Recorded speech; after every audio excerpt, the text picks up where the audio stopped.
네, 오늘도 이 예배에 오신 여러분들 모두를 환영하며 특히 하나님께서 함께 하시는 귀하고 복된 시간들 다 되시기 바랍니다. 예레미야서 36장 1절에서부터 3절까지를 같이 보시도록 하겠습니다.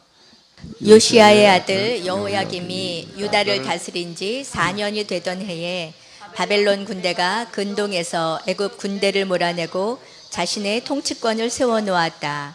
이때 여호야김은 느부갓네살에게 항복해서 자신은 안전하다고 생각하였는데 여호와께서 예레미야에게 이렇게 말씀하셨다. 너는 두루마리 책을 하나 구해다가 내가 요시야의 시대부터 지금까지 계속 이스라엘과 유다와 다른 모든 민족에 대하여 네게 말한 것을 남김없이 기록하여라. 내가 그들에게 내리려고 하는 모든 재앙을 유다 백성이 듣는다면 혹시 그들이 내게로 돌아올지 모른다. 만약 그들이 이제라도 타락한 생활을 버리고 내게로 돌아온다면 나는 그들의 죄악과 허물을 용서해 주겠다. 아멘. 네. 36장 1절로부터 우리가 3절까지를 읽었는데요. 이렇게 시작이 되고 있습니다. 요시야의 아들 여호야김이 유다를 다스린 지 4년째 되던 해. 4년째 되던 해라고 하는 거가 도대체 예레미야가 사역한 지 몇 년이나 지났는가라고 하는 것을 이렇게 보게 되면은 예레미야서 1장 2절 여호와께서 그에게 맨 처음 말씀하신 때는 유다의 요시야 왕 13년, 그러니까 627년이었는데요. 이거 현대 성경에도 연도를 이렇게 좀 표시해 줘가지고서 우리가 대충 얼마나 시간이 지나갔는지를 볼 수가 있게 되어져 있는데, 지금 36장에 있는 말씀은 BC 605년이에요. 그리고 예레미야가 사역한 것은 627년. 그러면 지금 이 말씀 예레미야가 사역한 지 몇 년째 되던 해이죠? 22년 정도 지나고 난 다음에 예레미야가 40여 년 동안을 이제 이 말씀을 전했다라고 이렇게 얘기를 하고 있는데 22년쯤 되던 그 이제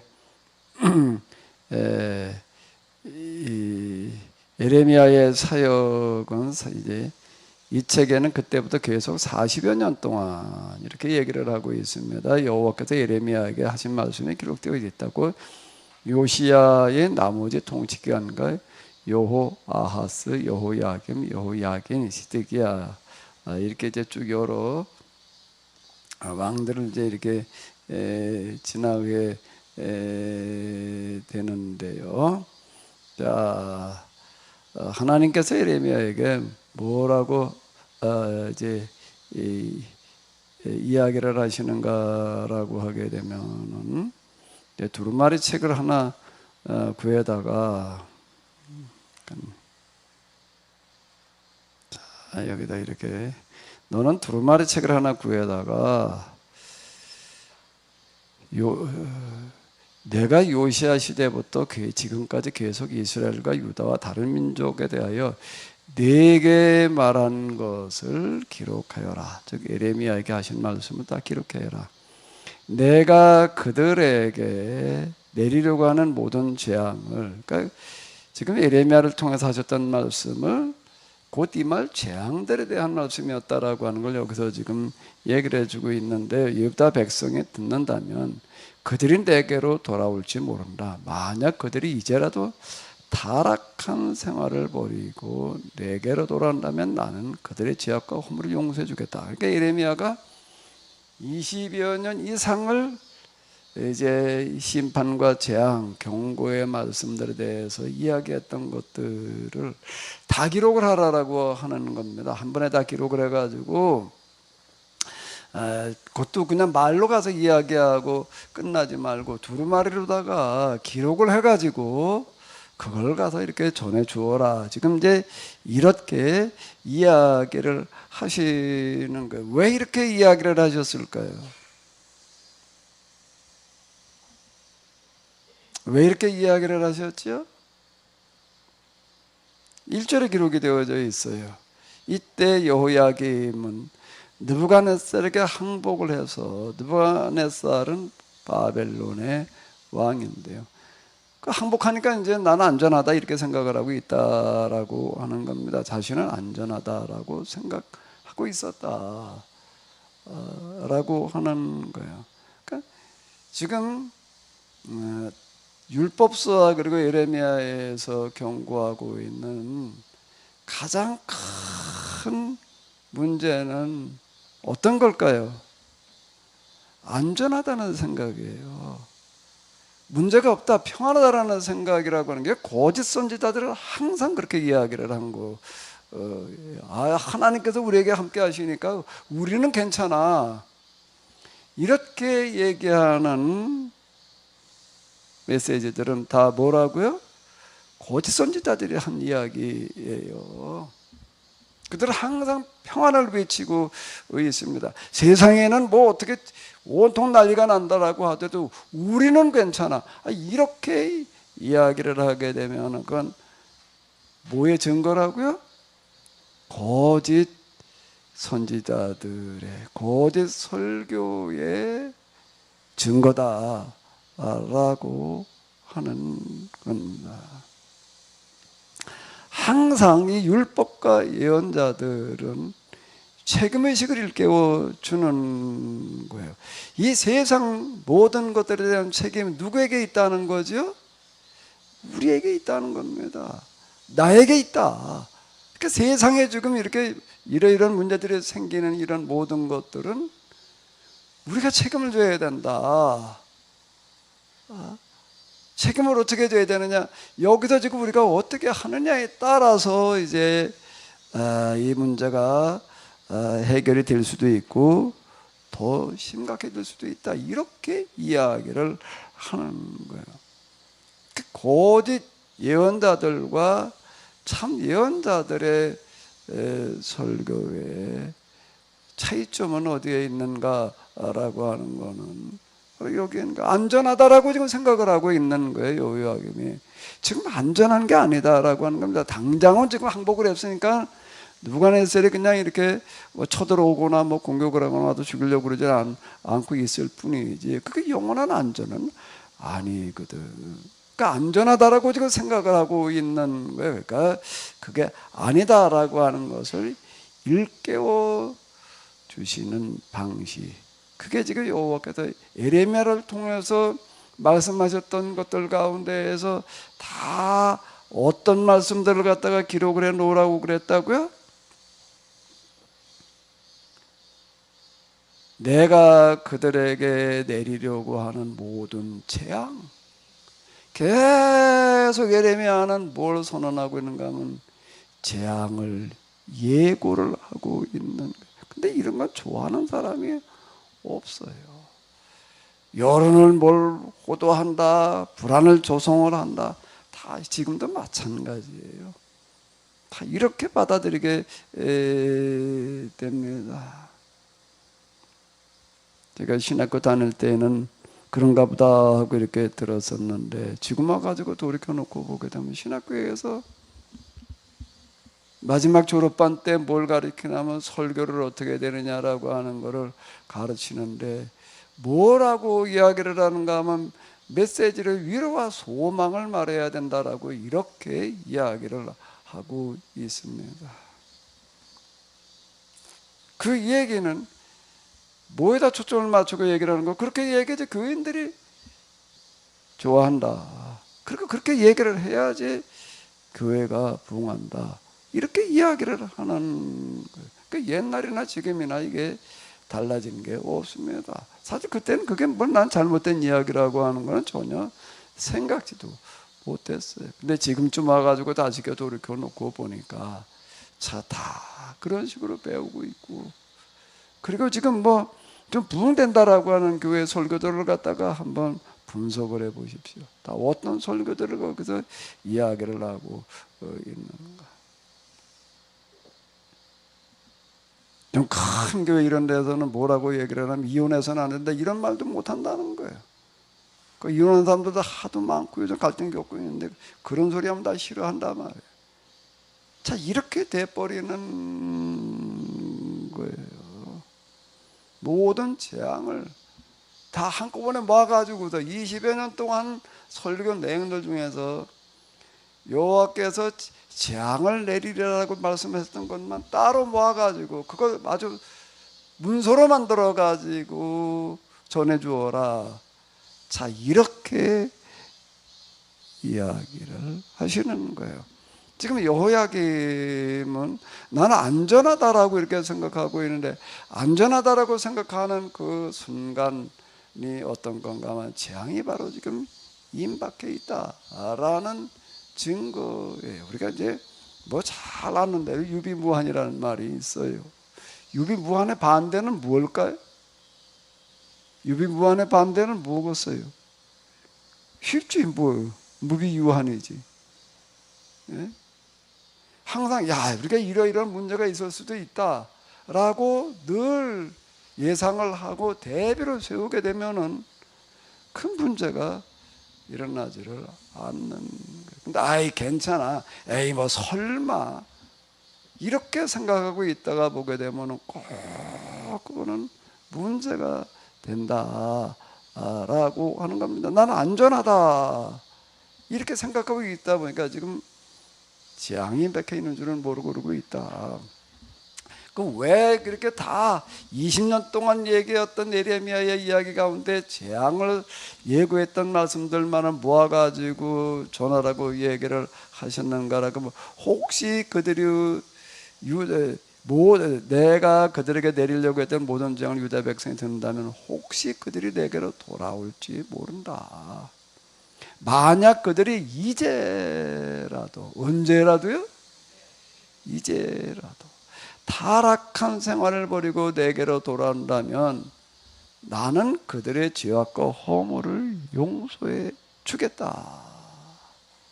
자, 이렇게 이야기를 하고 있습니다. 그럼 여기 타락한 생활이라고 하는 건 도대체 뭘 어떡한 생활일까?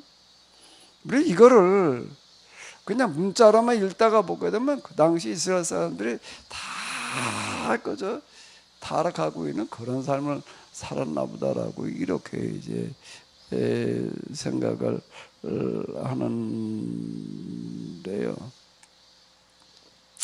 근데 이제 이걸 예레미야가 이제 써가지고서 예레미야는 그때 감옥에 갇혀 있었기 때문에 뭐 감옥에 갇혀 있으니까 가가지고서 뭐 읽어주고 뭐 어떻게 할 수도 없어요. 근데 예레미야를 따르고 있던 사람 가운데 누가 있는가 하면 이제 바룩이라고 하는 사람이 있습니다. 네리야의 아들 바룩 이렇게 나오고 있는데 그 이제 네리야의 아들 바룩을 불러가지고서 어떻게 하는가라고 하게 되면은 그동안 하나님께서 말씀하셨던 것을 다 불러줘가지고 받아쓰게 하는 거야. 그리고 나는 성전에 들어갈 수 없으니 지금 감금되어져 있으니까 다음 금식일에 성전에 들어가서 그곳에 모인 백성들에게 두 말을 낭독해 주시오. 자, 뭘 하고 있는가 하게 되면 5년 대전의 9월 예루살렘에서는 온 나라 사람들에게 금식하라고 선포를 하고 있는 겁니다. 금식을 하라고 선포를 해서 또 거기에 지도자급 되는 사람들은 다 지금 성전에 모여와 있고 지금 그러는 거예요. 자, 우리가 이거 당시 상황을 이렇게 보게 되면 신앙생활을 안 하는 것도 아니고 하나님을 안 믿는 것도 아니고 타락한 생활 이렇게 생각하게 되면 그냥 다 물러내지는 어떤 이런 걸로만 생각하는데 그게 아니에요. 이 사람들은요. 종교적보다 금식을 하고 그리고 지금 온 나라야 그것도. 하고 싶은 사람은 해라가 아니라 어떻게 온 나라에 지금 금식을 선포하고 있는 거예요. 왜? 나라가 지금 어떻게 돼 있을까? 지금 바벨론에 지금 식민 지배를 받고 있는 거잖아요. 식민 지배를 받고 있고 나라가 아직 위기에 처해져 있으니까 그냥 온 나라 사람들에게 지금 금식을 선포하고 그러고 있는 겁니다. 이제 우리가 자칫 이제 이렇게 오해할 수 있는 부분이 이스라엘이 망한 거는 또 예루살렘 예수님 당시 예루살렘에 멸망한 것은 이 사람들 신앙생활을 등한히 했기 때문에 안 했기 때문에 이렇게 이제 생각하기 쉬운데 전혀 그 얘기가 아니다라고 하는 겁니다. 자, 북왕국 이스라엘이 망할 때, 즉 아모스와 호세아가 이렇게 등장을 하는데요. 그때 이제 곧 멸망을 선언을 합니다. 그러나 30년 있다 망해요.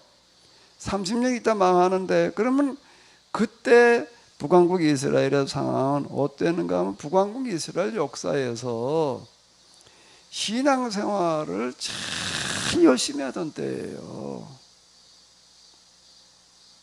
다시요. 언제라고요? 신앙생활을 어떻게 할 때라고요? 제일 열심히 하던 때. 새벽마다 뭐를 했다라고 이야기를 하는가라고 하게 되면은 짐승을 잡아 바쳤다. 그런 거 율법에 그런 얘기 없어요.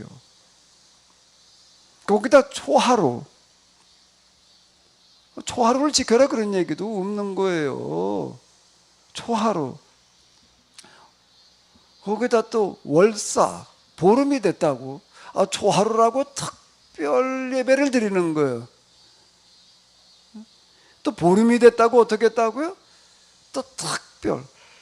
그것만 가지고는 또 양이 안 차. 한 달이 보게 되면 30일로 되어 있는데 10일, 20일. 이거 또 특별하다. 또 열흘이 지나가지고 새로운 열흘이 시작되어지니까 이렇게 아주 날짜를 만들어 가지고서요. 날짜를 만들어 가지고서 특별히 그 날을 구분을 해 가지고 예배를 드리고 금식을 하고 헌금을 드리고 새벽마다 양을 번제로 드렸다라고 하는 것은 뭔가 하면 새벽마다 헌금을 양 한 마리를 드렸다라고 하는 그런 이야기가 이렇게 되는 거. 베델에 가도 죄를 지어라 길갈에 가도 더 큰 죄를 지어라라는 게 베델과 길갈이 뭘 말하는 거라고요? 베델에 가가지고서 그날 예배 드리고 헌금 드렸으면 됐죠. 근데 그거 가지고 안 되는 거예요. 또 어디로 가는 거예요? 또 베델에 가도 예배를 드리고 나서 그 다음에 또 어디로 가는 거예요? 길갈로 또 가가지고 그날 또 예배를 또 드리는 걸 얘기를 하는 겁니다. 안식일 날 2번. 우린 주일 오전 예배, 오후 예배는 뭐 안 드리는 사람들이 또 많으니 일주일에 한 번도 그것도 어떤 이건 일주일에 2번. 그것도 같은 장소에서가 아니야. 베델에 가서 일부 예배를 드리고 길갈에 가서는 또 일부 예배를 또 똑같이 헌금을 해가면 또 드리고. 이스라엘 역사에 있어서 이때만큼 하나님을 열심히 믿은 때가 없어요. 그런데 그때 지금 아모스 호세아는 등장을 해가지고도 멸망을 선언하는 겁니다. 그건 뭐냐면 하나님을 섬기는 게 아니라 범죄 행위를 한다. 이렇게 이야기를 그러니까 사람들이 이해가 안 되는 게 아니 우리가 무슨 범죄 행위를 해 하나님을 얼마나 우리가 열심히 섬기고 있는데 이렇게 되는 거예요. 우리가 알고 있듯이 복음서에서 보게 되면 예수님 당시 이제 예수님께서 또 돌 위에 돌 하나도 남기지 않고 다 홀리우리라고 이렇게 얘기를 하시는데 그때 이스라엘 사람들이 또 얼마나 신앙생활들을 또 철저하게 하려고 했는가라고 하게 되면 그게 안식일 논쟁이 이제 예수님과 이제 많이 일어나는데요. 안식일 그렇게 되면 그때쯤 와가지고서는 회당에 가가지고서 또 성전에 가가지고 예배 드린다 이게 아니라 어떻게 하는가 하면 아예 안식일 예배일이라는 말이 이렇게 생겨났습니다. 그럼 뭐 내일이 안식일이면 오늘부터 준비를 해야 된다는 겁니다. 오늘부터 준비를 해야 된다라고 하는 거예요. 제가 어떤 장로님하고 얘기하다가 내가 아주 크게 가슴에 찔려가지고 회개한 적이 있는데 난 지금도 그 장로님만 어떻게 생각하면 찔려요. 왜 그런가 하면 그분은 뭐라고 얘기를 하는가 하게 되면 뭐 신앙생활을 한 지 뭐 몇십 년이 됐다나 초등학교 선생님이었던 어떤 그런 분인데 그 장로님 뭐라고 얘기를 하냐면 토요일만 되면은 주일을 준비를 했다. 주일을 준비를 어떻게 하는가 하게 되면 뭐 샤워하고 뭐 그러는 거는 뭐 말할 것도 없고 토요일이게 되면 이발을 하고 뭘 했다고요? 이발 매주 토요일마다 이발을 했다는 거예요. 이분은요. 그리고 또 어떻게 했는가 하게 되면 주일날 입고 갈 옷을 완전히 저 세탁소에 보내가지고서 드라이 해오게 하고 그러고 주일을 보냈다. 근데 그분이 있는 교단이 어느 교단인가 우리나라에서 굉장히 진보라고 이렇게 알려진 기장교회 이제 제가 만났을 때는 장로님이었는데 그렇게 얘기하시는 분이 있더라고요. 그 주일을 얼마나 철저하게 준비하는가 그렇게 했다. 이스라엘 사람들은 어떻게 했는가 하면 그 전날 금요일이죠. 토요일에 안식일을 지켰으니까 그 해질 때부터를 뭐라고 불렀는가 하면 안식일 예비일. 그래서 안식일을 준비를 해야 된다라고 하는 것을 어느 정도로 했는가 하면 뭐 하지 말아라 하지 말아라고 하는 거가 39가지나 있었는데 그걸 철저하게 그때부터 지키는 거예요. 안식일 날이나 그냥 이러고 있는 게 아니라 그 전날부터 이렇게 지켰다라고 하는 거예요. 안식일 날 근데 뭐 회당을 안 왔다. 그럼 말이 안 되는 거예요. 이 사람들한테는요. 그 돌 맞아 죽을 일이 돼버리는 거예요. 그 사회에서는요. 그 완전 왕따당해요. 그렇게 되면은요. 특별한 뭐도 없었는데 안식일 날 뭐 회당에 거기 회당에 와서 예배들을 드렸으니까 안 왔어. 그건 상상할 수가 없는 이야기가 되는 겁니다. 안식일도 헌금을 안 했다. 거기 헌금을 뭐라고 얘기를 하는가? 우리는 뭐 11조 감사헌금 뭐 주일한 거 이 정도지만 유향과 채소의 11조 이렇게 얘기를 하고 있습니다. 유향과 채소가 뭐예요? 진성의 집사님 뭘 심는다며? 채소의 11조라는 걸 드려봤어요? 왜 안 드려요? 채소 11조 드리라는 얘기를 못 들어봤으니까 채소의 11조를 드리라는 얘기는 율법에 없습니다. 그냥 천열매, 만물, 소득의 11조를 드려라 이렇게 그거를 확대 해석을 해가지고 채소라는 게 뭘 말하는 거예요? 고추, 우리가 상추, 기타 등등 이런 것들을 얘기를 하는 건데 그걸 수확을 할 때마다 어떻게 했다는 거예요? 10분의 1을 구분을 했다라고 하는 건데 유향은 뭐 향료 뭐 이런 것들을 얘기를 하는 건데 소득의 11조를 안 드린다. 그럼 그 사회에서 그 사람은요 살아남을 수가 없는 거예요. 완전 이건 뭐 죄인 중에 죄인 취급받는 거고 안식일 날 예배를 안 드렸단 말이에요. 11조를 안 하고 말에 헌금도 하는데 그러면 그건 말이 안 되는 거예요.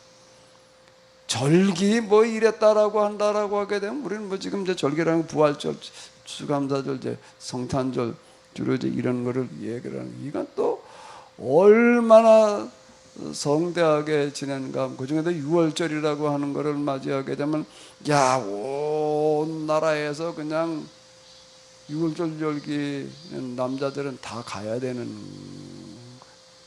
그냥 가는 게 아닌 거예요.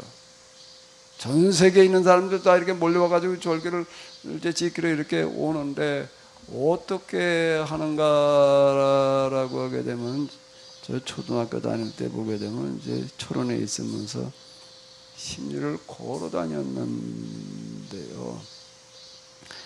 아주 그냥 이제 찻길로다가 걸어 다니는데 거기는 뭐에 그 군인차들이 탱크 뭐 이런 것들이 이렇게 수시로 다 이렇게 다니는데 그 열대 20대 그냥 둘려가지고 쭉 이렇게 되면 먼지가 어느 정도로 나는가 하면 차 한 번 지나갔다라고 하게 되면 앞에 안 보일 만큼 먼지가 나요. 한번 지나갔다 하면 그런데 이게 10대, 20대, 뭐 어떨 땐뭐 20대도 더 돼. 그런 차들 지나갈 때는 이거 학교 갈 때까지 이게 그냥 이게 뭐 먼지를 얼마나 뒤집어 썼는지 뭐 가더니 머리를 털어야 될 정도로 먼지를 뒤집었어요. 그런데 1년에 한 번은요, 아주 그 심리를 걸어 다녔는데 얼마나 기분이 좋은지 몰라요. 그 비포장도로였는데 일본에 1년에 한 번은 그 마사 흙을 갖다가 그 군인들이 그냥 쫙 펴가지고 이렇게 다져놔가지고서요, 꼭 저 아스팔트 우리 그 뭐냐 가지고 그냥 판판하게 이렇게 해놓더라고요. 먼지가 하나도 안 나고 바닥에 돌이 뭐 울퉁불퉁하지도 않고 그러니까 얼마나 좋은지. 그 맨발로 가도 너무 기분이 좋은 거예요. 1년에 한 번씩. 그 1년에 한 번씩만 그렇게 하더라고요. 그러니까 맨날 좀 이렇게 해놓지. 나중에 보니까 왜 1년에 한 번은 그러냐 그랬더니 사단장에 그 지역에 시찰을 온다고 길바닥을 그렇게 한대. 사단장이 그 지역에 시찰을 온다. 여기 부대가 많았거든요. 그러니까 사단장이 한번 지나간다고 그거를 그렇게 준비를 한다고 그러더라고요. 근데 이스라엘 사람들은요, 6월절이 됐다 이렇게 되면은, 야, 6월절을 맞아가지고 그래도 사람들이 이렇게 그냥 이렇게 오는데 준비를 하자. 그 준비 중에 하나가 모든 길바닥을 그 정도로 정비를 해 놨습니다. 거기다 무덤이 뭐 가까운데 길 옆에 있다 그러면 딱 갔다 뭐 건들지 못하게 뭐 회치를 해놓고 뭐 금줄을 띄워놓고, 참 이게 유대인들, 제가 늘 말씀드린 대로 전쟁이 나가지고도 로마하고 전쟁이 붙어가지고도 로마의 것도 옆에 나라도 아니고 로마가 정규군을 보내가지고 포위를 해오는데 그 예루살렘만 남았는데 지금 어떻게 되는가 마침 6월절이 됐어요. 그래서 어떻게 했다고 사람들이 전쟁이 났으니까 올해는 뭐 관둬야지. 전쟁이 났으니까 더 가야지. 더 많이 모이는 거예요 이게요. 그래가지고 그다 죽어갔어요. 이 사람들이 갇혀가지고서요. 전쟁이 났으니까 뭐 우리가 뭐 6월절을 안 지킨다. 뭐 전쟁이 나가지고서 안식을 우리가 안 지킨다. 그건 있을 수 없는 얘기가 되는 겁니다. 예수님 당시 유대인들은 신앙생활을 이렇게 했어요. 안 하다가 망하는 게 아니라 그 망할 때 나타나는 특징이, 그 남유다도 지금 마찬가지인데, 그들의 역사 가운데에서 열심으로 놓고 본다라고 하게 되면 그 열심이 최고로 고조되었을 때 그때 망했다라고 하는, 그 타락한 생활을 돌이켜라, 이걸 우리가 읽게 되면 신앙생활을 안 하다가 망한 걸로다가 이렇게 생각을 하는데 그 얘기가 아니다라고 하는 거예요. 이걸 우리가 돌이켜놓고 보게 되면 오늘 우리는 정말로 이거 이스라엘 사람들에게 당시 신앙생활하다 그런 열심이라든지 정성 뭐 기타 등등에 비하게 되면 정말 이건 한심하게 짝이 없는 거예요. 이건 뭐 아예 경고할 만한 가치도 없다라고 할 만한 수준밖에 지금 우리는 안 된다라고 하는 겁니다. 오늘 예배 드리시는 여러분들 모두에게는 우리 하나님께서 은혜를 베풀어 주시어서 하나님께서 기억하실 만한 그런 예배가 꼭 되시기 바랍니다. 하나님께서 기억하실 만한 예배라는 게 뭘 어떻게 하는 예배일까요? 그러면은요, 뭘 어떻게 하는 예배지요? 하나님의 말씀을 똑바로 깨달아 알고 하나님을 올바르게 섬기는 신앙을 말하는 거예요. 제가 늘 얘기하는 대로 계약법 신앙을 이야기를 하는 겁니다. 자, 여기 이제 쭉 이제 읽어 나가면서 이렇게 보게 되면은 어쨌든 이제 읽어 나가면서 또 이제 한번 뒤를 이어 보도록 하겠습니다. 에레미야가 바룩을 시켜가지고서 20여 년 이상 설교했던 가운데도 재앙을 예고했던 말씀만 따로 모아가지고 기록을 해가지고도 이제 전해 주었어요. 근데 에레미야는 감금돼 있었기 때문에 이제 바룩이 대신 가가지고서 이제 이렇게 두루마리 책을 이제 이렇게 읽어 주었습니다. 바룩이 여호와께서 예레미야에게 하셨던 두루마리의 글을 낭독을 하자 그 마리아의 아들 미가야라고 하는 사람이 그 말을 듣고 즉시 왕궁으로 가서 이제 보고를 하러 간 거예요.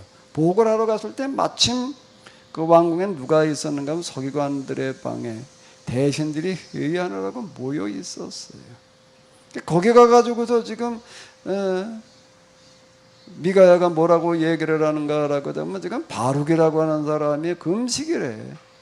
이러이러한 이야기를 낭독을 했습니다. 라고 그러니까 대신들이 바룩에게 사람을 보내가지고 야, 그 대리 두루마리 책을 가지고 와가지고서 우리는 못 들었으니까 여기서 한번 읽어봐라. 그래가지고 가서 읽어 주는 거예요. 다 읽자. 어떻게 했다고요? 그들은 놀라서 떨며 그 말을 듣고 너무 두려워. 너무 여기 그 20년 동안 설교했던 가운데에서 경고했던 말씀만 재앙을 선언한 그런 말씀을 모아가지고 얘기를 하니까 이게 얼마나 많을 것이에요. 두려워서 떨었다는 거예요. 이 말씀 우리가 무조건 이건 일금님에게 알려야 되겠다 말이야. 왜 이거 날아가지고 이 모양이 되게 생겼는데. 그래서 이제 바룩에게 묻는 거예요. 그대가 어떻게 해서 이런 내용을 기록하게 됐어? 그랬더니 뭐라고 얘기를 하는 거면 그 예언자 예레미야가 제가 하나하나 불러줘가지고서 내가 그것을 그대로 내가 지금 빠짐없이 내가 그대로 받아 쓴 겁니다. 근데 대신들이 가만히 보니까 왕한테 이건 보고를 하긴 해야 되는데 왕이 받아들일 것 같지가 않은 거예요. 그래가지고 대신들은 그래도 조금 믿음이 있던 사람들이 왜 두려워 떨었다는 것 자체가 벌써 이걸 얘기를 하는 거예요. 그냥 뭐라고 얘기를 하는가 하면 바룩에게 가서 넌 빨리 가서 예레미야와 숨어라. 아무도 모르게 가도 숨어 있어라. 이렇게 이제 이야기를 해 주었습니다. 그리고 이제 대신들은 들어가가지고서 이제 그 두루마리를 이제 두루마리 이야기를 이제 왕에게 보고를 하는 겁니다. 그래서 왕은 이제 여후디를 보내어 그 두루마리를 가져다가 궁중 안에서 읽도록 했어요. 읽도록 했더니 아주 구체적으로 기록을 해놓고 있습니다. 9월 양력으로는 12월에 해당되는 겨울철에서 왕은 겨울 별장 숯불이 타는 화로 앞에 앉아 있었다. 그 당시 서기관들은 이제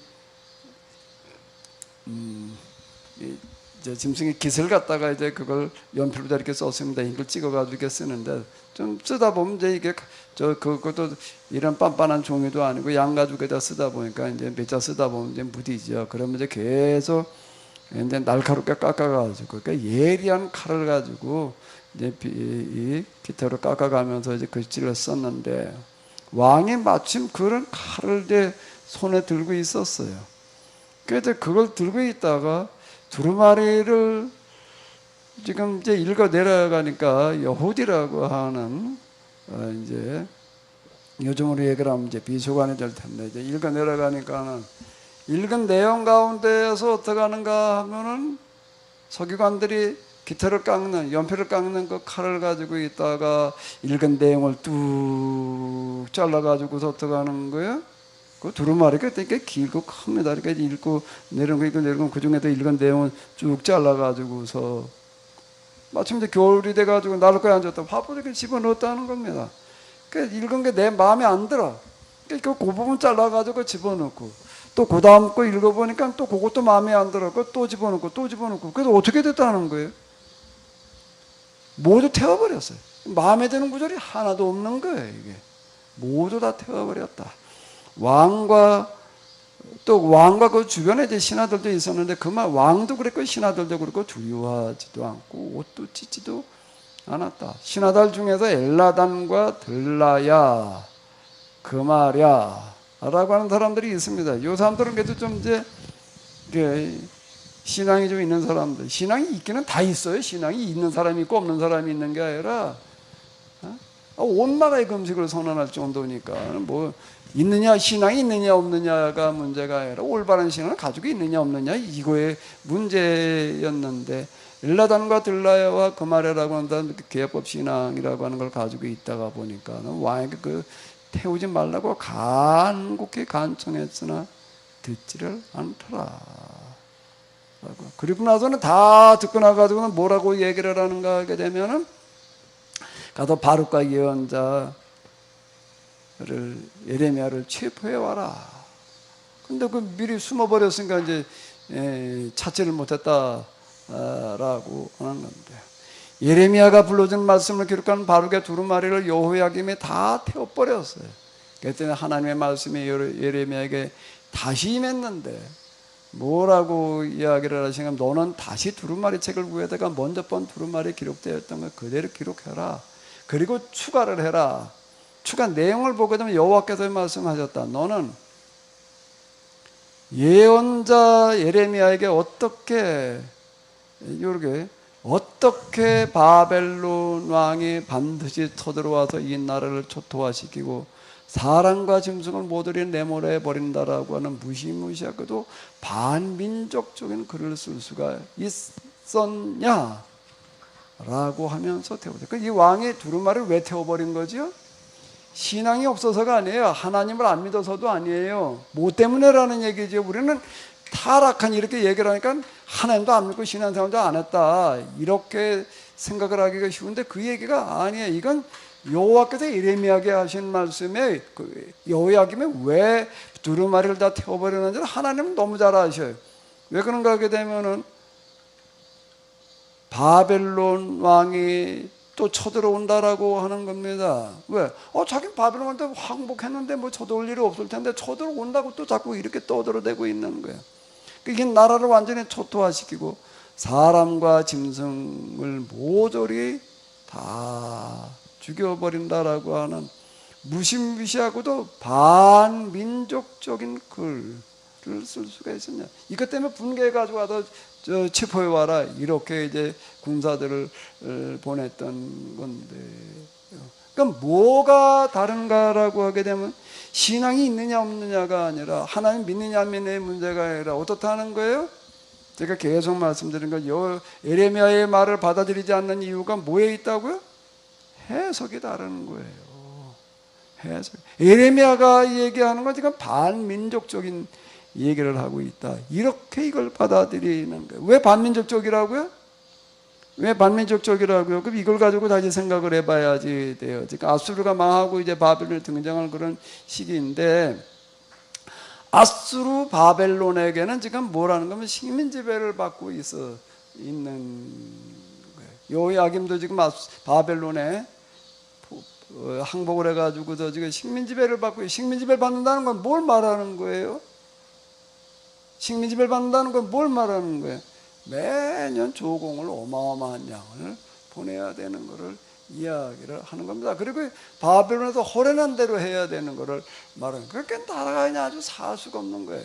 백성들 입장에서 보게 되면 나라에다 내는 세금만 해도 지금 그동안에 이게 정말 힘든데, 이게 뭐 바벨론에게 또 세금을 내야 되는데 이거 어마어마한 걸 요구하고 있으니 그거 이적으로 바벨론으로 내야 돼. 나라는 그렇다고 안 내면 뭐 나라가 어떻게 유지가 되나? 그러니까 그 이중고에 시달리는 거예요. 백성들뿐만 아니라 온 나라가 지금 아주 이 지경이 돼가지고서 지금 살 수 없는 지경이 돼. 그게 이제 식민지배를 받는, 우리는 일제 때 식민지배라는 게 다 그런 얘기 아니에요. 경부 철도를 놓은 것도 뭐 우리나라에 뭐 철도를 놔주기 위해서가 아니라 우리나라에는 물자들을 다 실어가기 위해서 이제 경부철도, 경부선, 경인선 철도들을 놓고 뭐 이제 이렇게 한 건데, 그다음 말은 뭐 우리나라를 뭐 근대화시키기 위해서 그런다. 뭐 그 사람들이 우리나라를 근대화시키기 위해서 와서 식민지배를 했겠어요? 자기들의 이익을 누리기 위해서 하는 어떤 이제 그런 거예요.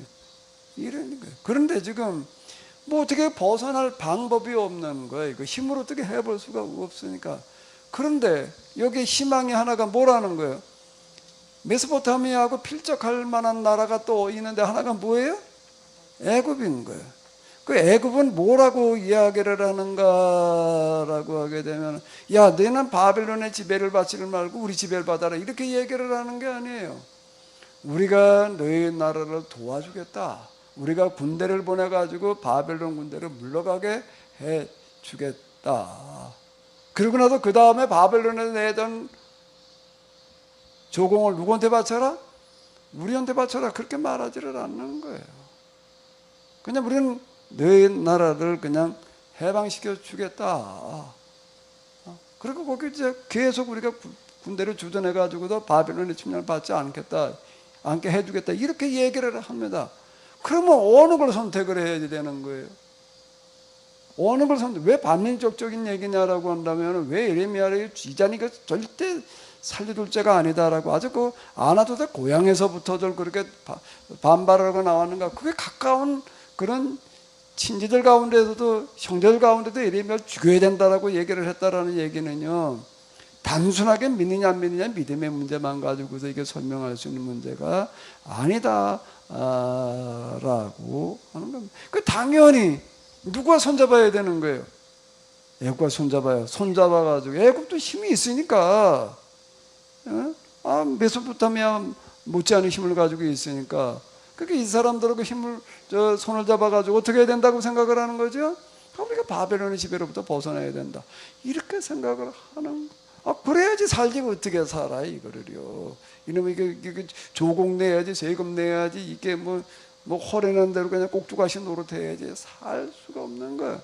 그 애굽은 왜 도와주겠다고 그러는 걸까? 애굽은 왜 도와주겠다고 그랬을까요?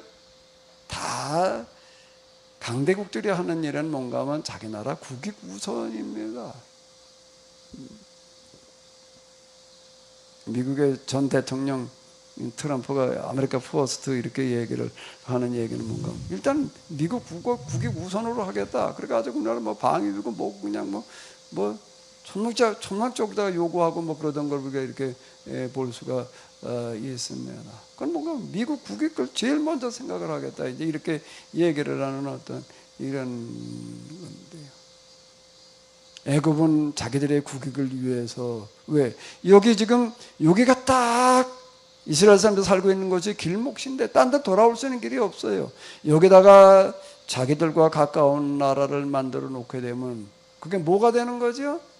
가장 정확한 방해. 자기 나라를 지키는 데 있어서 그게 제일 비용을 적게 들이고 자기 나라를 바벨론의 지배로부터 지켜주는 게 되니까 여기다 군대를 보내주고 원조를 해주겠다라는 거 조공을 받는 거는 고사하고 원조해주겠다고 이렇게 나오는 거는 이스라엘을 생각해서 야 이 사람들 어려움을 겪게 우리 도와주자 그게 아니라 그렇게 하는 게 최소한의 비용으로 자기 나라를 지키는 거다라는 것 때문에 그렇게 하려고 그러는 거예요. 이 사람들은 다 알죠. 그걸 모르나. 근데 우리 입장에서는 뭐가 유리하냐 이제 이걸 따지는 건데 그러면 아수르나 바벨론은 왜 그냥 무조건 와서 식민지배고 조공을 요구하는가? 이 사람들은 여기 이스라엘은 물론이고 애국까지 지배할 만한 힘이 우리에게 있다라고 생각을 하기 때문에 그런 거예요. 실제로 아수르의 이게 빨간 방해선이 이게 경계선이 아수르의 경계선이고요. 뒤에 바벨론 경계선이 이렇습니다. 더 넓어졌어요. 바벨론 때. 그러니까 이 사람들은 이제 이런 이유로다가 이제 힘을 가지고 밀고 들어오는 거고요. 근데 예레미야는 여기에서 뭐라고 이야기를 하는가 하면 이렇게 이야기를 하는 겁니다. 아수르와 그리고 바벨론이라는 건 뭐예요? 원인을 분석을 하는데 지금 왕을 비롯한 대신들, 백성들은 국제 정세만 가지고 지금 분석을 하는 거예요. 지금 우리가 바벨론과 손잡는 게 유리하냐, 애국과 손잡는 게 유리하냐? 그럼 걔한테 물어봐도 다 알지. 뭐라고 얘기를 하는 거예요? 당연히 애국이어야지. 그러니까 다 이게 대세예요, 이게. 그래야지 우리가 살지 어떻게 사냐? 이렇게 되는 겁니다. 그런데 예레미야 그걸 모르느냐? 잘 알아요. 근데 예레미야는 뭘 먼저 얘기를 하는가? 우리가 왜 이런 어려움을 당했느냐라고 하는 근본 원인에다가 초점을 맞춰 놓는 겁니다. 근본 원인은 지금 우리가 애국과 손을 잡지 않아 가지고 바벨론의 지배를 받는다 이렇게 얘기를 하는 게 아니고 그건 근본 원인이 아닌 거예요. 근본 원인은 어디에 있는가라고 한다라고 하게 되면 어디에 있다라고 하는 거예요? 우리가 계약법을 지키지 않은 데 있다 이렇게 얘기를 하는 거예요. 계약법 신앙이라고 하는 것은 무슨 신앙을 말하는 거라고요? 우리에게 일어나고 있는 여러 가지 어려운 문제들, 재앙들에 대해서 우리가 전적인 책임의식을 지는 것을 이야기를 하는 겁니다. 우리가 계약법대로 살지 않아서 이런 일이 일어난 거다 이렇게 이야기를 하는 거예요. 그래가지고 하나님께서 이 나라를 징계하기 위해서 아수르에 이어서 지금 바벨론을 지금 준비해 놓으셨다. 이렇게 이야기를 하는 겁니다. 자, 50장 21절로부터 이렇게 보게 되면은 바벨론 천지에서는 이미 전쟁하는 소리가 들려온다. 온 천지가 가라앉은 쓰레기 더미로 바뀐다. 바벨론아, 너는 온 세계를 산산조각으로 부숴놓았던 쇠망치였으나 하나님께서 쓰시는 쇠망치였다는 거죠. 망치도 그냥 망치가 아니라 무슨 망치였다고요? 쇠망치였다. 쇠망치였다라고 하는 겁니다. 근데 이제는 네가 이제 더 이상 쓸모가 없어져 버리고 말았다. 이렇게 이제 되는 거예요. 제가 전에 세미나 할 때 이건 똥신막대기 이런 얘기를 이제 이렇게 얘기하는데, 이게 바벨론 뭐와 같은가 하게 되면은 하나님께서 주신 똥신막대기와 같다. 여호와께서 바벨론 제국의 의미, 51장이에요. 이사야 선지자 똑같이 예레미야서입니다. 여호와께서 바벨론 제국의 의미를 설명해 주셨다라고 하는 거예요. 갈대아 족속은 내가 쓰는 쇠망치요, 온 세상의 나라와 백성을 쳐서 멸하는 데 사용하는 무기에 불과하다. 자, 이게 지금 뭔가 하게 되면 포로기 이전 예언자들이 똑같이 가지고 있는 공통된 이해와 해석이에요. 이걸 뭐라고 그런다고요? 이렇게 해석하는 신앙을 뭐라고 그런다고요? 개약신앙이라고 그러는 겁니다. 이 부분이 성경에도 얘기하는 가장 중요한 핵심이에요. 제가 그동안 세미나 기타 등등 얘기한 것들 중에 핵심 지금 여기에 들어있다 라고 하는 겁니다.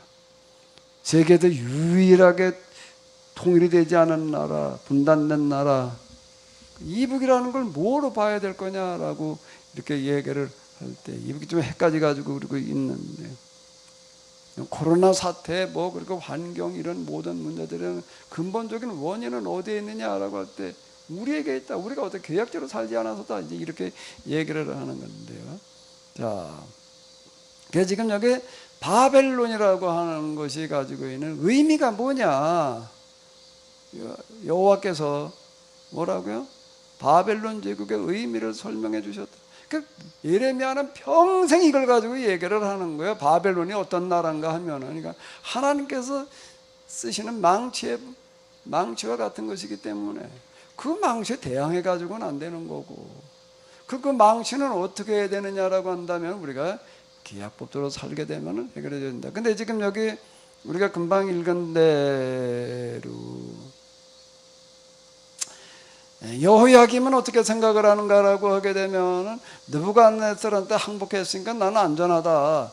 안전한 게 느부갓네살한테 항복해가지고서 거기에 식민지배 받고 있는 게 무슨 안전한 거예요. 그건 어쩔 수 없는 미병책에 불과한 거고, 진짜 안전하려면 어떻게 해야 되는 거예요? 기약법으로 돌아가야 되는데 그 생각은 없는 거예요. 지금요. 어떻게 하든지 이제 애굽이 조금 빨리 어디 힘을 좀 써가지고서 애굽하고 손을 잡아가지고서 바벨론 군대 물어보내, 이렇게만 생각을 하는 겁니다. 근데 애굽이 조금 이제 군대들을 또 다시 몰고 와가지고서 자 우리가 도와주겠다, 그럼 얼른 손 잡는 거예요. 그러다가 망하는 거예요 지금요. 계속 그 친애애굽 정책을 어떻게 좀 봐야 돼. 그래도 우리가 바벨론의 지혜로부터 벗어나는 건 애굽 보고 손 잡는 거 이외에는 없는 건데, 이렇게 생각을 하는 겁니다. 근데 그게 아니다. 바벨론의 의미라고 하는 것은 하나님께서 쓰시는 쇠 망치이다. 왜 하나님께서 쓰시는 망치라고 해요? 바벨론이 좋아서가 아니라 바벨론이 잘해서가 아니라 바벨론만큼 포악한 나라가 없기 때문에 그러는 거예요. 왜 애굽을 망치로 쓰지 않으셨느냐 말이에요. 애굽을 망치로 쓰시지라고. 애굽은 바벨론만큼 포악하지를 않은 거예요. 가장 포악한 사람을 갖다가 쓰시는 거예요 이게요. 예?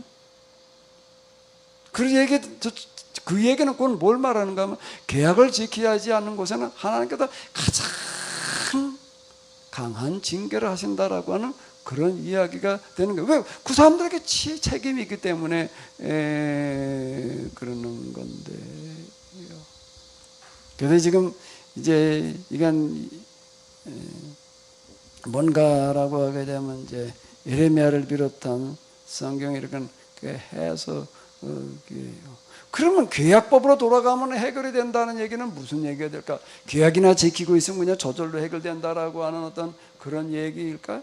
지난번에도 이제 앞에서 봤던 것처럼 시드기야라고 하는 왕이 이제 마지막 왕인데 망하기 직전에 이제 포위가 송이 다 포위되고 이제 뚫리기 직전이야. 그래서 어떻게 했다고요? 노예들을 풀어주는 거예요. 노예들을 왜 풀어줬다고요? 안식년을 지키는 거예요. 노예를 해방시키는 겁니다. 왜 해방을 시키나?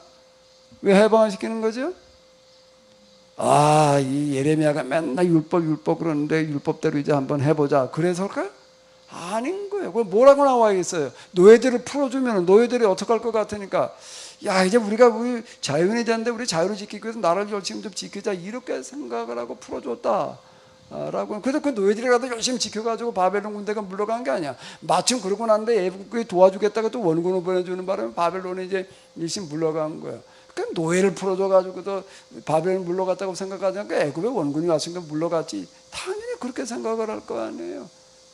그래도 바벨론 물러가는 것도 풀어준 노예를 갖다가 또 다시 끌어다가 또 이제 노예로 삼는 그런 얘기가 이렇게 나오고 있습니다. 그러면 이제 시드기야가 노예들을 방면한 건 뭔가 하면 나라가 망하게 됐겠는데 누구 하나 죽기 살기로 나라 지키는 사람이 없다는 거예요. 왜 없을까? 왜 없을까요? 거기 지금 고위직에 있는 사람도 살만한 사람들은 어떨까요? 알아요. 뭘 아는가 하게 되면은 우리나라에 이제 전쟁이 일어나가지고 재앙이 온다라고 하는 걸 알아요. 아니까 어떻게 하는가? 돈이 좀 있는 사람들은 어떻게 했을까요? 준비를 하고 대비를 해놓죠. 준비를 하고 대비를 어떻게 해야 되나? 진성 입사인 것도 어떤 준비, 어떤 대비를 할 거예요. 그 상황이라면 마이크 좀 씹어봐요. 네? 무슨 준비를 할 거예요? 그저 좀 돈 좀 있고 그저 힘이 좀 있어요. 그럼 무슨 준비를 해놓을 거예요?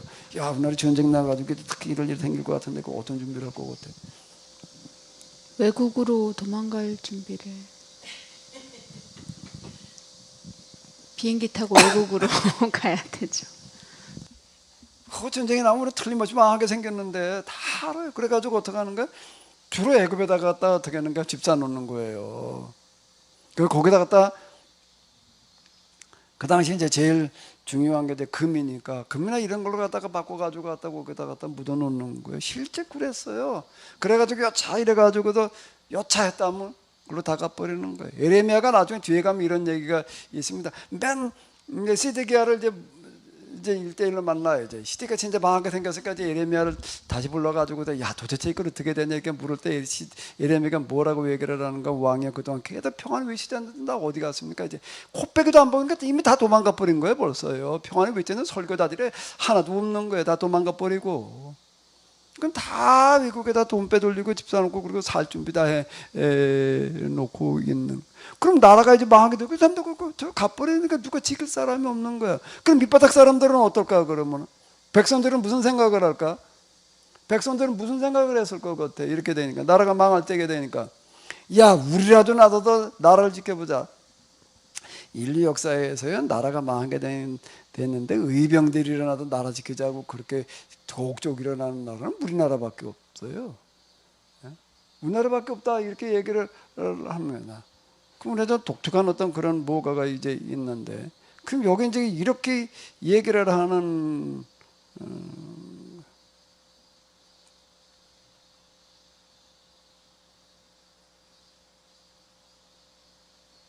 자 이제 나라가 이제 아주 완전히 망했습니다. 이제 시드기야가 이제 망해가지고 이제 어떻게 되는가 하게 되면은 지가 보는 앞에서 이제 자식들을 다 죽이고 난 다음에 이제 더 이상 너 이제 세상 볼 일 없다 그러고 뭐라고 얘기를 하는가 하게 되면은 자식들이 시드기야 보는 앞에서 자식들 가족들을 다 죽이고 나가지고서는 군인들은 시드기야의 그토록 비참한 장면 보게 한 다음에 눈을 창끝으로 찍어냈다는 거야. 칼도 아니고요. 그러면 뭐 얼마나 비참하게 죽어가는 거예요, 이게요. 그제 다 이제 성을 초토화시켜 놓는 건데, 예루살렘이 함나게 되고 나서 한 달이 지나서 왕명을 받고 특받은 근위대장 느부사라단이 와가지고선 어떻게 하는가 하면, 아직도 성 안에 남아있던 백성들, 성 안에 남아있던 백성들은 뭘 말하는 건가요? 성 안에 남아있던 백성이라는 게 뭘 말하는 거예요? 우리나라 이렇게 보게 되면 뭐 이번에 우리 남교 소장이 쓴 무슨 책 보니까 우리나라 고위 공직자들 뭐 어디 뭐 한 사람들 가운데 이렇게 그들의 그 주소지를 보니까 강남에 살지 않은 사람이 하나도 없더란 말이에요. 다 강남에 산다는 게, 우리나라 조금 가서 뭘 하려면 다 강남에 살아요. 그러니까 강남에 산다는 건 뭘 말하는 거예요? 우리 같은 사람은 강남에 가서 살 수가 있을까 없을까? 아파트 한 채가 수십억이니 그걸 뭐 전세가 그런 게 있지도 않을 거고, 전세는 고소하고 월세 거기 가가지고선 우리는 뭐 살 재간이 없어요. 그러니까 강남에 산다는 건 뭘 말하는 거예요? 그러니까 성 안에 남아있다라는 게 뭘 말하는 거예요? 이 똑같은 얘기가 되는 거예요. 지금 성 안에 남아있는 사람과 적진으로 투항한 귀순자들과 남아있던 대장장 기술자들을 바벨론으로 다 끌고 가는 거예요. 지금요. 좀 살만한 사람, 좀 뭐 기술이라도 있는 사람, 뭐 적진으로 도망갔다는 게 뭘 말하는 거예요? 적진이라는 게 어디를 말하는 걸까? 애굽을 말하는 거예요. 이런 걸 얘기해. 그렇게 하던 자들은 다 끌고 갔다 말이에요. 근데 그 다음 얘기 10절을 한번 읽어봐봐요. 10절 한번 같이 읽어봐봐요. 다 같이 시작. 그러나 그는 재산이 전혀 없는 지극히 가난한 계층의 사람들은 유다 땅에 남겨두고 그들에게 농토와 포도원을 나누어 주었다. 자, 아주 가난한 사람들에게는 어떻게 하는? 그걸 데려가지를 않는 거예요. 그 아마하레츠라고 그럽니다. 그 땅에 사는 그런데 그건 뭔가 하면 완전히 농사 짓는 거 이런 거밖에 할 줄 모르는 사람. 그것도 농사도 자기 땅에다 짓는 게 아니야. 남 땅에 가서 맨날 머슴 노릇이랑 노예살이로 살아가는 이런 핫바리들을 가지고 이제 아마레츠 이렇게 얘기를 하는데, 그 땅의 사람이라는 거예요. 완전 맨날 흙이나 뒤집어 쓰고 그냥 그러고 살고 있는 사람들, 그건 내버려 두었다는 겁니다. 내버려 두었을 뿐만 아니라 어떻게 했다고요? 가난한 계층의 사람들에게 유다 땅에 남겨주고 어떻게 했다고? 그들에게 농토와 포도원을 나눠줬어요. 그러면 이제 나라가 이렇게 됐어요. 다 망하게 생겼어. 그러면 이제 윗대가리들은 어떻게 하는가 하면 살궁 찾아서 여기저기 다 또 도망가 버려. 아래 대가리라고 그래야 되나? 아래 사람들은 어떻게 하나? 어떤 생각을 하고 있을까? 아이 잘 됐다. 맨날 말해 우리 그냥 착취하고 부려먹더니 저놈도 그냥 망했으면 좋겠다 해요. 얼른 와서 망하.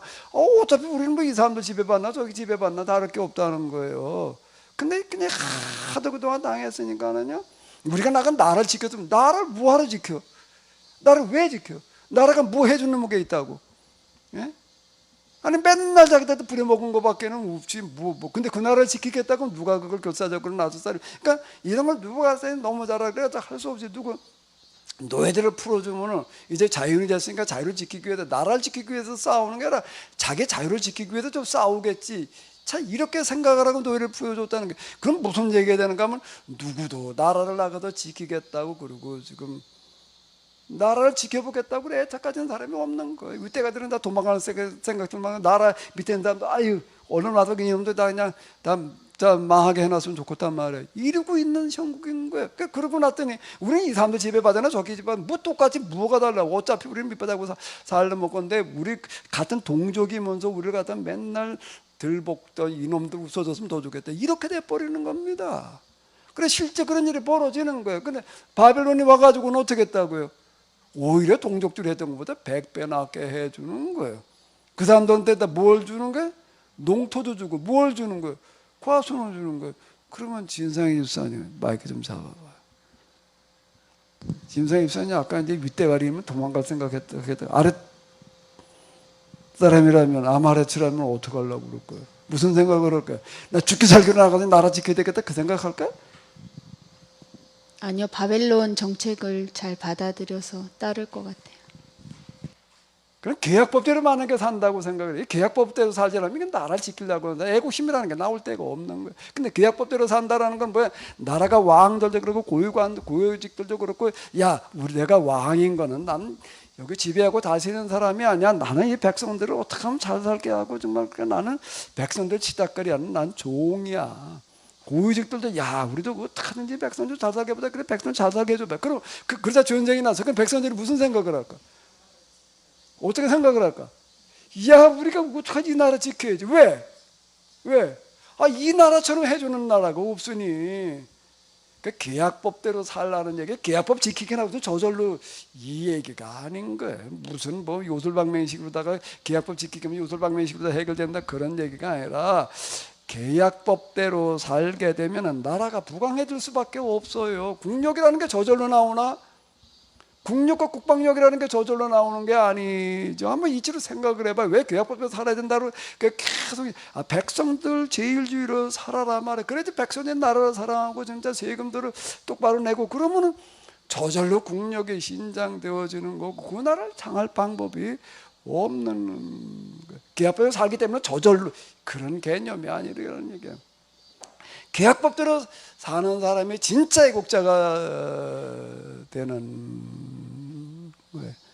저는 김구라는 분이 뭐라고 얘기하는가라고 하게 되면 경찰서 10개 세우는 것보다 교회당 하나 세우는 게 낫다. 그땐 진짜 그랬던 것 같아.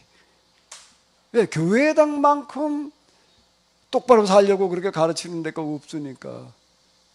경찰과 만들어 놓고 그냥 뭐 법으로나 그냥 강제로나 다스린다고 그게 될 노릇이 아니다 말이야. 이렇게 얘기를 했다라고 하는 건데요. 이 성경의 말씀대로 똑바로 이해하고 똑바로 살게 되면 모든 게 다 해결되어지는 거예요. 환경 문제가 이렇게 될 수가 없습니다. 제가 이 계약법에 뭐저 쓰레기 하나라도 정말 똑바로 뭘 처리해야 된다 이렇게 얘기를 하는데. 계약법이 왜 계약법대로 살아야 된다라고 계약법대로 살기만 하면 저절로 해결된다는 얘기가 아니라 계약법으로 사는 것만큼 가장 위대하고 가장 올바른 삶을 살아가는 방법은 없기 때문에 그러는 거예요. 그것보다 더 좋은 삶의 방법이 없는 거. 그걸 뭐라고 그러는 거라고요? 그걸 계약법대로 살아라. 그래야 해결되어진다. 아멘? 아멘? 계약법 그래서 얘기보다 더 큰 가치관은 없습니다. 더 위대한 삶의 방식이라고 하는 것 자체가 없는 거예요. 덮어놓고 계약법으로 살기만 하면 저절로 되는 거예요. 이런 개념의 그런 기복적인 이야기가 전혀 계약법도 더 큰 법이 있으면 어디 들고 와봐요. 세상 이 나라뿐만 아니라 세상 모든 사람들 다 그렇게 행복하고 똑바로 살아가게 해보자. 아니 그거보다 더 큰 뭐 이상이라는 게 더 큰 뭐 가치관이라는 게 더 큰 그런 꿈이 됐든 뭐 사상이 됐든 이념이 됐든 그건 없는 거예요. 네 이웃을 내 몸과 같이 사랑하라라고 하는 이런 말씀들 그것보다 더 큰 이상이라고 하는 건 있을 수가 없는 거다라고 하는 겁니다. 어쨌든 그런 거예요. 근데 왕은 이걸 어떻게 받아들이는가? 예레미야가 하는 게 완전 반민족적이다 말이에요. 우리가 살 길은 그냥 애고 보고 손잡 못 바꾼다. 바벨론에 굴복하라고 그러고 있고 말이에요. 그렇게 우리가 지금 막 하나님께 우리가 말씀대로 살지 않기 때문에 그냥 다 도륙을 당하게 이 나라를 초토화시키고 사람들 계시면 몰아내버린다라고 하는 이런 무시무시하게 또 반민족적인 글이라고 이렇게 이걸 받아들이고 있는 거예요. 이게요. 그러므로 유다 왕 여호야김아 이제 내가 네게 하는 말을 똑똑히 들어라. 여태까지 1시간 동안 앉아 계셨는데 이제부터 하는 얘기를 똑똑히 들으시기 바랍니다. 이제부터 네 후손 중에서 어느 누구도 너를 이어 다윗의 왕위에 오르지 못할 것이다. 내가 죽이면 사람들이 네 시체를 성 밖에 내던져 네 시체마저도 낮에 더위와 밤에 추위를 시달릴 것이다. 여호야김이 어떤 말년을 보낼 거냐라고는 결정된 게 아닌 거예요. 예레미야를 통해 가지고서 22년 동안 했던 그런 이야기들을 갖다가 다 기록을 해가 전해줘. 이 나목을 예리한 면도칼을 가지고 앉아가지고 읽을 때마다 잘라가지고 아궁에다 화로 뿌리 씹어 던져 난로에다가 다. 그러니까 반민족적인 얘기단 말이야. 이런 자를 어떻게 살려? 당장 가서 잡아와라 말이야. 네가 그렇게 했으니 너는 어떻게 되리라? 네 후손 중에서는 누구도 너를 위해서 왕에 오르지 못할 거고, 내가 죽이면 사람들이 네 시체를 성 밖에 내던져서 네 시체마저도 낮에도 왜 밤에 추위에, 넌 시체가 그냥 땅바닥에 땅속에 묻히지도 못하고 그냥 땅 위에 둥글어 다닐 거다. 결정되는 게 아니에요. 그 다음에 나는 너와 내 후손에게만이 아니라 너와 한편이 되어 이 나라를 멸망으로 몰아넣은 내 신하들에게도 똑같은 형벌을 내리겠다. 너와 예루살렘 주민과 유다 백성이 모두 내 말을 듣지 않았기 때문에 내가 이미 예언자들을 시켜서 예고한 모든 재앙을 그대로 너희에게 내리겠다. 그래서 예레미야가 새로운 두루마리를 구해다가 바룩에게 주었다. 바룩은 예레미야가 불러주는 대로 다시 기록하여 그래도 추가를 해놨다라고 이렇게 얘기를 하고 있는데요. 앞으로 우리가 뭐가 어떻게 될 거냐라고 하는 거는 똑같은 겁니다. 똑같은 건데, 우리가 지난주에는 뭘 읽었는가 하면 35장에 누가 나왔죠? 레갑 쪽에 나오는데, 레갑 쪽을 향해서 이렇게 얘기를 하시는 말씀이 있습니다. 그러므로 레갑의 아들 요나답의 후손들에게는 그 조상의 교훈을 충실히 지키는 자들이 끊어지지 않을 것이며 그들은 언제나 나의 충실한 증인 노릇을 하게 될 것이다. 이것은 내가 이스라엘 하나님으로서 하는 말이다. 그들이 끊어지지 않는다라고 하는 것은 이제 이 전쟁의 참화 속에도 살아남으리라는 얘기가 되는 건데, 충실한 증인 노릇을 한다는 얘기가 뭘 말하는 거예요? 이들이 이제 예레미야가 얘기하던 그런 일들을 이어받아 가지고 신명기 운동을 일으키는 사람들이 되리라. 새로운 역사의 주인공들이 되리라. 살아남는다는 얘기가 덮어놓고 죽지는 않고만 그 얘기, 그럼 또 그게 말이 안 되는 얘기가 되는 거야. 살아남는다는 얘기에 그런 약속 자체가 뭔가 하면, 살아남는 건 당연히 살아남는데 뭘 한다는 얘기가 되는 거예요. 세상을 똑바른 방향으로 이끌고 나가는 그런 주도적인 역할을 하게 되리라라고 이렇게 얘기를 하시는 거죠. 근데 여기 지금 왕을 비롯한 그 왕의 동조하던 자들에게는 어떻게 되는 가, 똑같은 형벌을 내려놓겠다. 실제로 그들을 죄버리고 말았습니다. 예레미야의 말에 귀를 기울인 사람들이 참 드물었는데요. 지금으로부터 이게 언제적 얘기인가 하면 2500년 전 이야기입니다. 근데 이제 2500년이 지나고 난 지금, 제가 세미나 20여 년인데요. 20년이 넘었어요. 이제 30여 년 돼가는데 책을 그래도 열 몇 권 써놓고 앞으로 한 20여 권 이상을 더 써야지 될 텐데, 참 그렇게 세미나 20여 년 이상을 하고 책을 열 몇 권을 써놔도 정말 읽는 사람이, 관심 가진 사람이 별로 없어요. 근데 어쨌든 내가 20여 년 이상 이렇게 하다 보니까는요, 목사님들 중에 내 이름이 조금 알려졌습니다. 벌써 한 10년도 넘은 얘기인데 뭐 누가 책을 하나 출간했다고 무슨 출판 기념 예배를 드린대나, 나보고 또 축사를 한마디 하라고. 그 이름 있는 어떤 분이 돼가지고서 그래도 거기 가니까 사람들이 꽤 많이 왔더라고요. 그 축사를 하러 온 사람이 나만이 아니고 여러 명이 왔어요. 여러 명이 왔는데 그 축사하면 감리교 이제 목사님들 대부분 다 이제 전현직 감독들이야. 거기도 나도 하나 끼웠어요. 이제 축사를 하러 가서. 그때 그 현직 감독이 축사를 하러 나와가지고서는 축사는 하고 말 일이 이제 뭐라고 얘기를 하는가 하면, 내가 그 축사한 사람 자리 따로 만들어 놨더라고요. 거기 나가서 나 이제 쭈그리고 앉아 있는데, 축사를 하러 나가가지고 혼다는 소리가 질문도 혼자 나를 이렇게 쳐다보면서, 오늘 축사를 하라고 저 목사님도 이분은 아주 우리 감리교단에 대단히 유명한 분입니다. 우리 경기원에 여기 감독 후보 이렇게 나온 사람도 이제 감독 후보 한다고 와요. 그러면 나를 뭐로 보는가? 이 사람들은 나를 무슨 개혁의 무슨 사표처럼 이렇게 저런 사람이 하나 있다. 제가 또 어디 목사님들 모인 어떤 자리를 갔어요. 앉아서 그냥 지나가다가 이제 이렇게 들었어. 앉아서 뭐들 떠드는데 어쩌고 저쩌고 얘기를 하고 있더라고요. 그게 무슨 얘기를 하나 그랬더니 내 얘기를 하고 있어. 키노시스 얘기를 키노시스 무슨 메시지가 거기서 뭘 어떻게 혼대더라. 그래 어쩌고 저쩌고 한 연합명 그 얘기를 하고 있더라고요. 그래서 가만히 듣고 있었지 내 얘기를 하고 있네. 그래서 그 중에 한 사람은 어떻게 내 얼굴을 알아봤어. 여기 목사님이 왔다고 우리가 소개를 하고 있어. 아마 키노시스 영성왕, 키노시스 무슨 메시지 길동무 이름을 모르는 목사들은 거의 없을 거예요. 근데 그렇다고 나를 아는 거고 내 메시지 인정을 받아들이는 거고 그러니까 딴 얘기로 20년 하다 이상 하다 보니까 이제 어쨌든 이제 그런데 누가 이놈의 걸 듣나?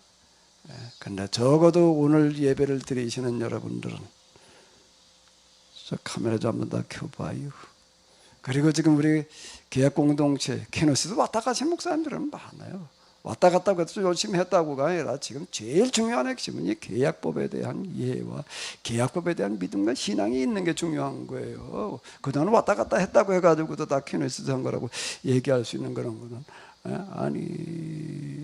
아니고요. 적어도 오늘 그래도 예배를 드리시는 여러분들, 우리 계약 공동체에 들어와 있는 여러분들만은 그래도 제가 하는 이런 성경 해석이 어때요? 하나님께서 주신 말씀이라고 생각되시나요? 아멘? 아멘 생각되시면 이렇게 좀 한번 해봐요. 어디요? 그럼 여러분들은 지켜야 돼요.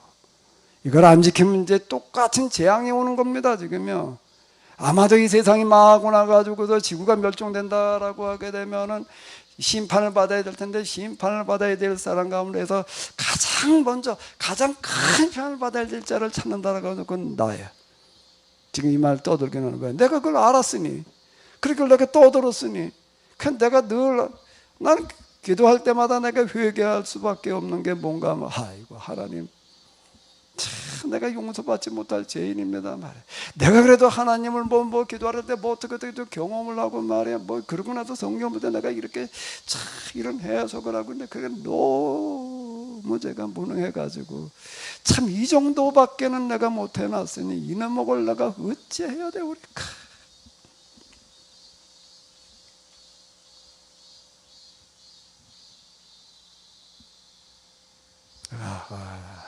뭐 할 말이 없어요. 할 말이. 심판을 받는다면은 재앙이 임한다면 나보다 더 큰 심판, 더 큰 재앙을 받을 자가 없습니다. 이 무능력한 나를 용서하여 주시옵소서. 늘 그런 심정이는 어떻게 하다 보니까 또 우리 사람이 암이라고 그래가지고서 그 사람이 말대로 돼요. 맨날 뭐 전원에 가서 어쩌고 저쩌고 뭐 시골에 할머니 소리 들어야 되는데 하이 차 말대로 돼버렸어요. 아유 야 그럴 시간이 없다. 내가 책 쓰는 것만 해도 버거운데 언제 시골 가가지고서 그걸 전원에 가가지고서 어쩌고 저쩌고 또 이제는 안 갈 수가 없어가지고 지금도 또 그래도 전원으로 갔으면 좋겠다고 계속 그러니 이제 병든 마누라한테 어떻게 해야 돼? 들어줘야 돼 안 들어줘야 돼? 할 수 없이 이제 이걸 뭘 어디 전원을 찾아보겠다고 여기저기 돌아다녀 보니 지금 살고 있는 걸 처분을 해가지고서 뭐 대출 갖고 나도 나머지 가지고도 어디 가도 이렇게 하려고 여기저기 돌아다녀 보니 구할 데가 없는 거 갈 데가 없어요. 그래서 내가 어느 날 아침에 아니라 밤에 잠이 안 와. 돌아다녀 보니까 내가 땅을 어디 뭘 알아보겠다고 돌아다녀 보는 게 내가 난생 처음이야. 뭐 땅값이 올랐지 이건 알았지 이건 돌아다녀 보니 진짜 어느 날 밤 잠이 안 오더라고요. 몇 군데 돌아다녀 보고 나니까 이건 내가 얼마나 무능한가 말이야. 그래서 이렇게 이제 나이가 뭐 이제 60이 훨씬 넘도록 걸 이제 70이 다 돼가고 있는데 그래 이거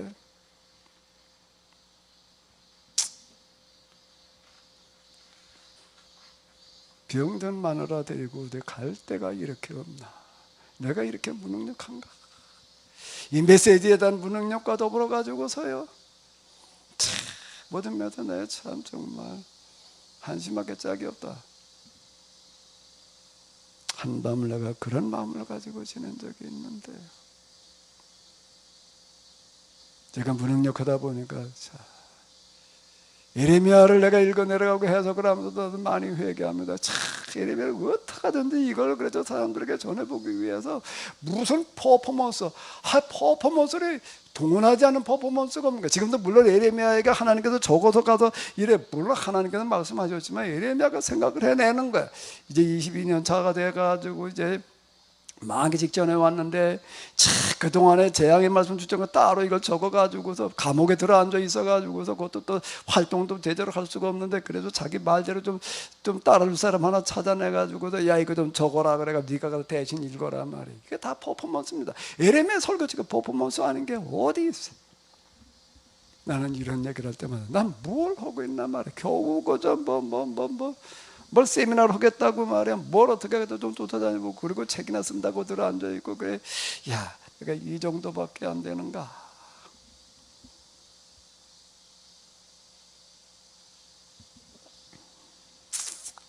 그래도 적어도 아직까지 남아서 이 말씀을 듣고 계시는 여러분들은 이 말씀이 정말 하나님으로부터 오시는 주신 말씀이라고 생각되신다라고 한다면은 이거 쉽게 받아들이지 마세요. 행여나 여러분들의 마음에 안 드는 게 에이 그게 뭐 절대 그렇게 하지 마십시오. 그게 그대로 세상 다른 사람들은 몰라도 이 말씀을 듣고 있는 사람들에게는 그거에 따라서 뭐가 되는 겁니까? 심판의 기준이 돼버립니다.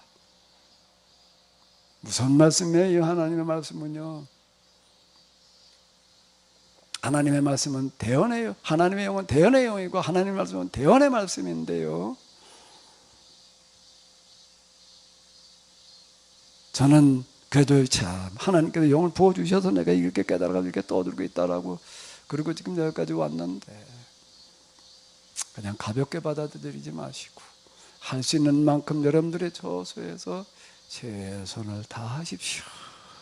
그럼 하나님께서 여러분들의 바르게 다선처럼 지켜주실 것이고 인도해 주실 줄로 믿습니다. 근데 이건 면도칼로 똑똑 잘라서 갖다 아궁이 갖다 집어넣고 말이에요. 이런 말씀 들으면서 아무 두려워 떨지도 않고 옷도 찢지 않았단 말이에요.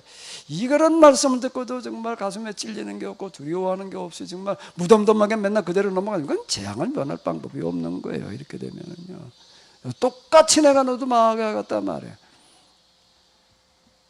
지금까지 남아 계시는 어떤 이런 것들이 우연이 아니라 하나님께서 하시는 일인데요, 이 코로나 와중에 다 복된 한 주간 되시기 바랍니다. 하나님 오늘 이 말씀을 듣게 하심을 감사드립니다.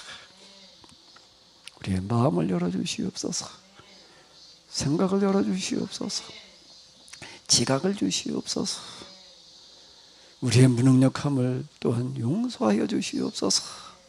이 말씀을 이렇게 들었는데도 아직 이러고 있음을, 이 말씀을 이렇게 해도 뭘 나름대로 또 얻은다고 했는데도 불구하고 이것밖에 안 돼 있음을 용서하여 주시옵소서. 온 세상에 지금 멸종의 위기에 처해 있는데, 그런데 이걸 우리가 버젓이 알면서도 듣고도 무덤덤하게 하루하루를 보내고 있음을 용서하여 주시옵소서.